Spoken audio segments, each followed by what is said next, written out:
Assalamualaikum warahmatullahi wabarakatuh. Baik, pertemuan kali ini kita akan membahas tentang struktur atom dan sistem periode unsur untuk kelas 10. Nah, di dalam bab ini apa saja yang harus kita bahas ya? Yang pertama adalah tentang keteraturan dalam atom, yang kedua keteraturan dalam tabel periode unsur, yang ketiga keteraturan sifat unsur. Nah, yang kita bahas pada pertemuan kali ini adalah keteraturan dalam atom, di mana ini ada bahasannya yaitu perkembangan model atom, nomor atom dan nomor massa, isotop dan isobar dan isotop. Nah, kita langsung saja ya.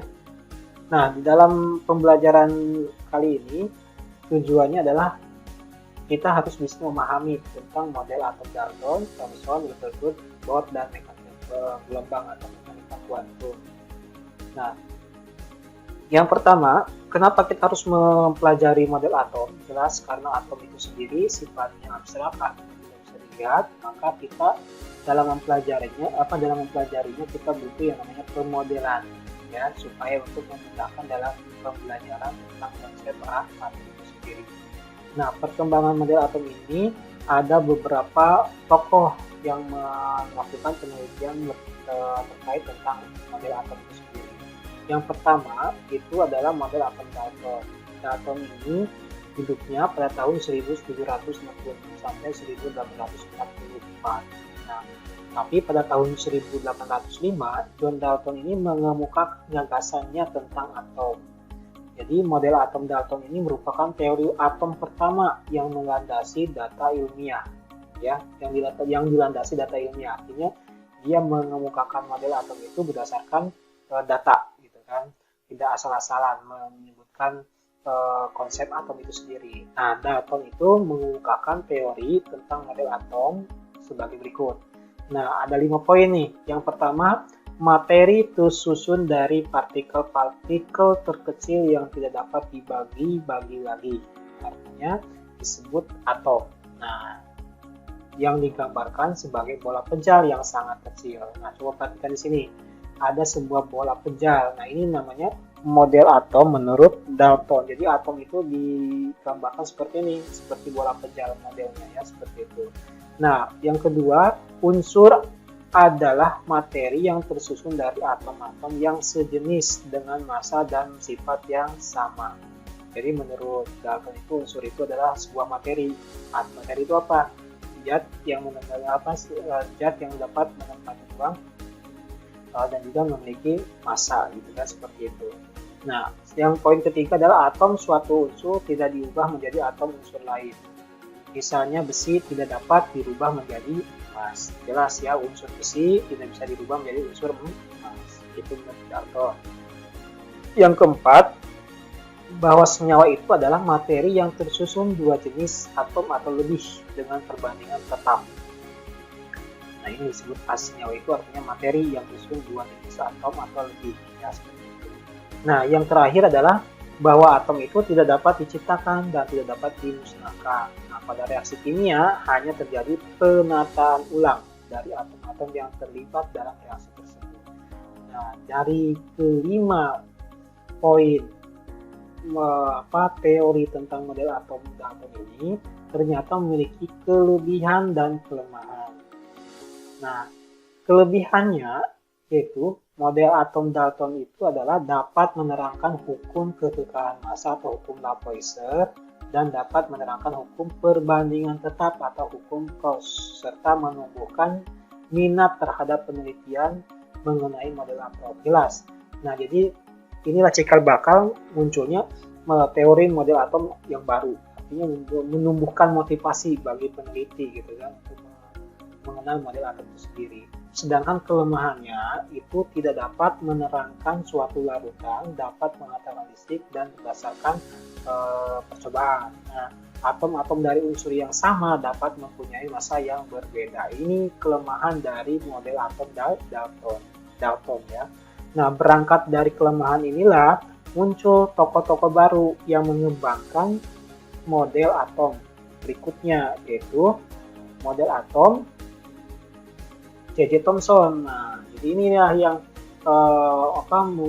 muncul temuan baru gitu kan mengenai penemuan elektron ya. Nah, J.J. Thomson hidupnya itu pada tahun 1850 sampai 1940.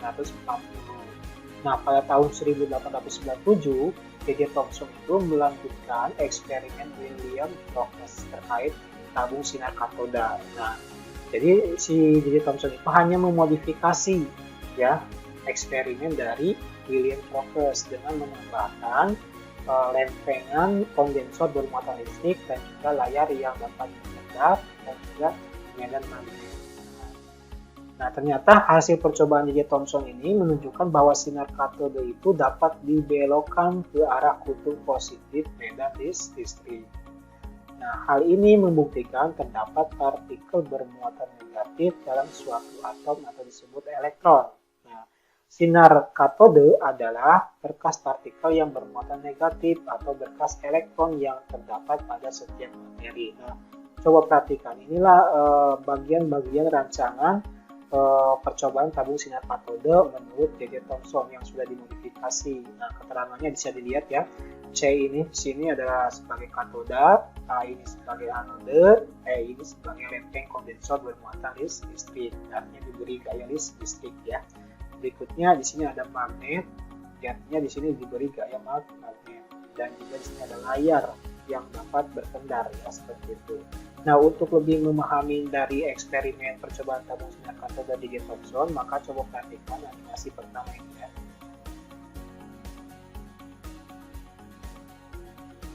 Nah, coba perhatikan, ini sumber tegangan listrik ya, artinya diberikan tegangan besar ya.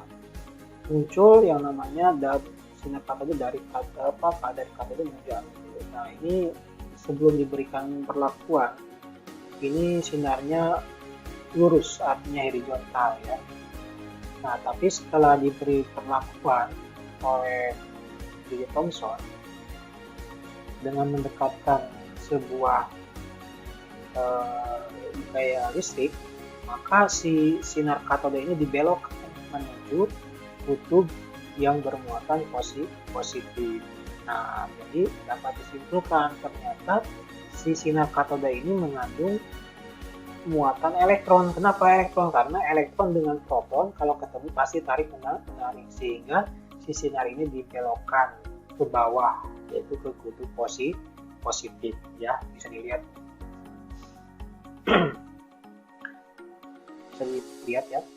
Oke, berikutnya kita lihat lagi ketika ditambahkan medan magnet yang bermuatan negatif ya, yaitu kutub selatan, maka dia akan tolak menolak, artinya dia menjauhi kutub itu sendiri sehingga dia berbelok ke atas. Tapi kalau ketika diberikan kutub utara yang bermuatan positif, maka dia akan ke bawah, artinya tarik menarik, seperti itu ya.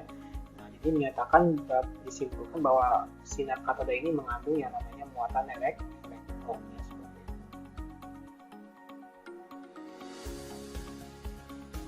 Baik, kita lanjutkan. Nah, menurut Thomson, atom itu berbentuk bulat, di mana muatan listrik positif yang tersebar merata dalam atom dinetralkan oleh elektron-elektron yang berada di antara muatan positif. Nah, coba perhatikan di sini gambarnya. Ini ada bola kejal ya, yang bermuatan positif, tersebar muatan positif. Nah, kalau positif saja ini dikatakan tidak netral, maka di sini ada muatan negatif supaya si bola ke atom ini bermuatan netral. Jadi teori model atom Thomson ini dikenal sebagai teori atom roti kismis. Kenapa roti kismis? Coba perhatikan di sini. Di sini ada gambar roti kismis. Nah, kismisnya ini mengasumsikan bahwa ini sebagai elektron, sedangkan rotinya itu sebagai bola kejal yang bermuatan positif. Nah, jadi itu ya kenapa ini dikenal sebagai teori atom kismis, karena identik seperti roti kismis. Nah, sedangkan model atom J.J. Thomson ini memiliki kelebihan.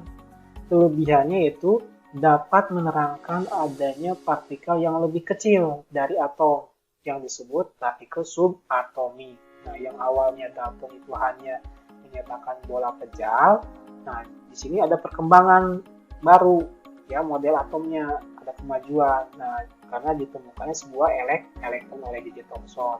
Maka di sini yang paling terkecil adalah itu subatomik dan juga dapat menerangkan sifat listrik atom.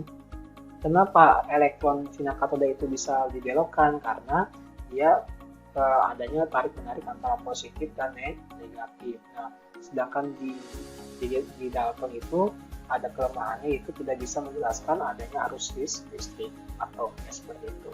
Sedangkan kelemahan dari DJ Thomson itu tidak dapat menerangkan bagaimana susunan muatan positif dan negatif dalam bola atom. Jadi dia belum tepat nih bagaimana komposisinya gitu kan.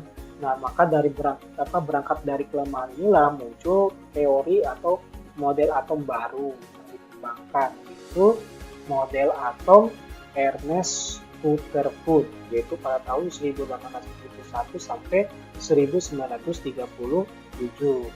Nah, di sini melakukan eksperimen dengan menembakkan lempeng emas putih dengan sinar alfa, ya. Nah, bisa dilihat nih rancangan eksperimennya. Ada yang sebagai lempeng emas tipis, ada yang sumber sinar alfanya, ada yang sebagai layar detektornya, artinya yang menangkap sinar itu sendiri. Nah, di sini sinar itu ada yang diteruskan lurus, gitu kan? Ada yang diteruskan tapi dibelokkan, ada yang dipantulkan, artinya ditolak, gitu kan sinar itu. Nah, kenapa bisa seperti itu? Nah, bisa kita lihat nih animasinya, ya. Yang pertama, kita lihat. Nah, ini sinar alfa yang ditembakkan, ada yang lurus tembusnya gitu kan, ada yang dibelokkan. Nah, ini ya seperti itu. Ada juga yang dipantulkan. Coba kita lihat. Artinya dipantulkan itu ditolak, kembali lagi ke sinar sebelumnya ya. Nah, ini lurus, ada yang dibelokkan, ada yang tidak tembus tapi dipantulkan, dibelokkan seperti itu ya. Nah, ini salah satu hasil eksperimennya. Nah, penjelasannya kenapa bisa dipantulkan dan juga kenapa bisa dibelokkan dan kenapa bisa tembus gitu kan, bisa kita lihat nih secara animasinya. Nah, ternyata ini adalah partikel penyusun emas. Nah, di dalam partikel ini ada yang namanya muatan inti atom, artinya proton. Nah, ini yang namanya elektron. Nah, ketika artinya sinar alfa ini, ketika dia tepat mengenai pusat inti atom, maka dia akan dibelokkan ya. Nah, dibelokkan, sedangkan untuk yang lurus nembus gitu kan, karena dia tidak bersentuhan dengan inti atom. Tapi ketika dia menyentuh sedikit saja pada inti atom, maka dia tembus tapi dibelokkan. Ya, tapi kalau tepat pada pusat inti atomnya, maka dia dipantulkan. Ya, seperti itu. Baik, kita lanjutkan. Nah, berdasarkan temuan tersebut, Rutherford mengemukakan model atomnya dan memperbaiki model atom Thomson. Nah, tadi kan sudah dijelaskan kelemahan Thomson itu tidak bisa menjelaskan komposisi tepat penyebaran elektron dan protonnya ya, seperti itu. Nah, menurut Rutherford ini, atom itu terdiri atas inti atom. Nah, jadi di sini ada kemajuan baru nih, karena sudah ditemukan yang namanya inti atom atau proton yang bermuatan positif yang berada pada pusat atom, serta elektron bermuatan negatif yang bergerak mengelilingi inti atom. Nah, seperti halnya planet mengelilingi matahari, maka dikenal model atom Rutherford ini sebagai model atom tata surya karena identik dengan pergerakan planet-planet yang mengelilingi matahari. Nah, coba perhatikan di sini bagian-bagiannya ya. Nah, ini disebut inti atom. Inti atom atau disebut nukleus. Nah, di dalam inti atom itu ada yang sebagai proton, ada yang sebagai neutron ya. Nah, sedangkan yang di luar inti atom itu disebut elektron. Nah, dari sistem ini disebut lintasan elektron. Jadi elektron orbit ya, seperti itu. Nah, ini adalah gambar model atom Rutherford. Sedangkan teori atom Rutherford ini memiliki kelemahan. Nah, kelemahannya itu tidak dapat menjelaskan bagaimana elektron yang bermuatan negatif tidak tertarik ke dalam inti atom yang bermuatan positif. Jelas, kalau elektron ketemu proton pasti tarik menarik. Sedangkan di sini kelemahan dari tutur itu tidak menjelaskan kapan nih bisa tidak elektron ini jatuh pada inti atom. Nah, ini tidak bisa menjelaskan ini. Nah, maka dari kelemahan ini maka dijawab oleh penemuan teori model atom baru, yaitu teori model atom Niels Bohr. Ya, nah Niels Bohr ini hidupnya pada tahun 1885 sampai 1963 ya. Nah, teori atom Niels Bohr ini berdasarkan pengamatan spektrum garis atom hidrogen. Menurut Niels Bohr, spektrum garis menunjukkan bahwa elektron hanya menempati tingkat-tingkat energi tertentu dalam atom. Nah, berdasarkan analisis spektrum atom ini, Niels Bohr itu mengajukan model atom sebagai berikut. Nah, ini ada berapa? Ada 4 poin ya. Yang pertama, atom terdiri atas inti yang bermuatan positif dan dikelilingi elektron yang bermuatan negatif.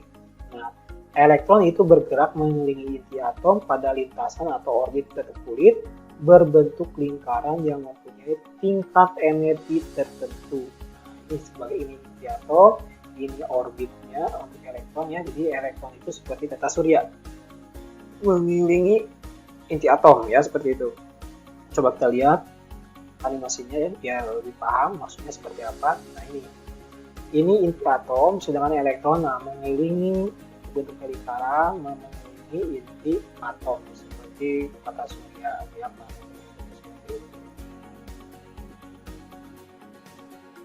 Nah, berikutnya lagi, yang poin kedua, dalam atom, elektron itu beredar mengelilingi inti atom pada lintasan orbit yang berbentuk lingkaran dalam keadaan gerakan stasioner, artinya tetap, yang disebut tingkat energi utama atau kulit, N, atau bilangan kuantum utama. Nah, nilai N-nya itu sama dengan 1, 2, 3, dan seterusnya ya. Makin jauh dari tinggi, tingkat energi lintasan makin tinggi. Nah, coba kita lihat.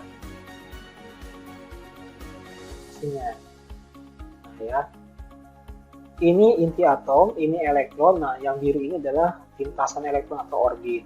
Nah, misalkan ini ada berapa kulit? 1, 2, 3, 4. Ada 4 kulit. Nah, energi yang paling terendah itu adalah energi yang dekat dengan inti atom. Nah, berarti yang paling besar yang mana? Energi pada kulit yang ke yang jauh terhadap inti atom. Maka di sini energi kulit 1 lebih kecil dari energi kulit 2, lebih kecil dari energi kulit 3, lebih kecil dari energi kulit keempat. Ini maksudnya ya, seperti itu. Jadi elektron itu mengelilingi inti atom seperti tata surya. Misalkan ini matahari, ini planet. Nah, ini seperti ini ya pemodelannya. Ini lebih jauh, kemajuannya lebih bagus ya, seperti itu. Nah, berikutnya, bila elektron berada dalam lintasan tetap, maka energi elektron tersebut konstan, artinya energinya juga tetap ya. Artinya tidak ada energi yang dibebaskan atau diserap. Nah, tapi kalau elektron ternyata elektron juga dapat berpindah ya.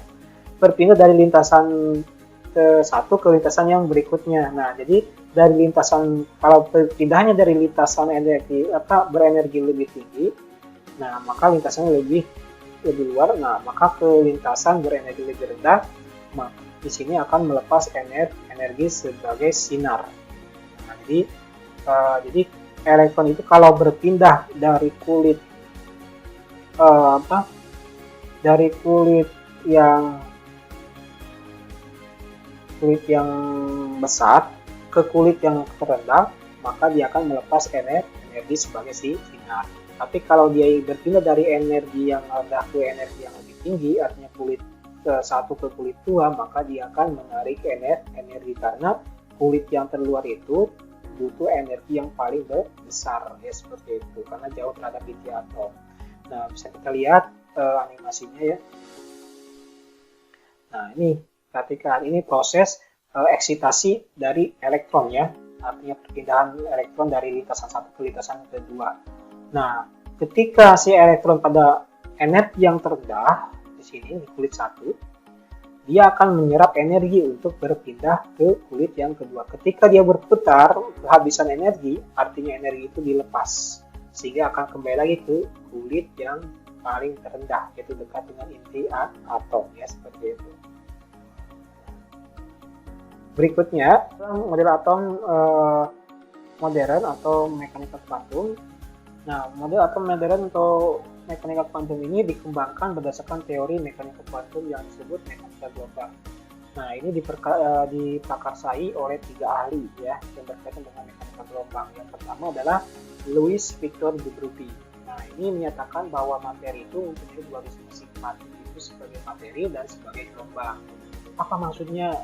Ternyata materi itu bisa bersifat materi yang memiliki massa dan juga kandungan dan juga bisa sebagai gelombang. Kita lihat ya. Nah, ini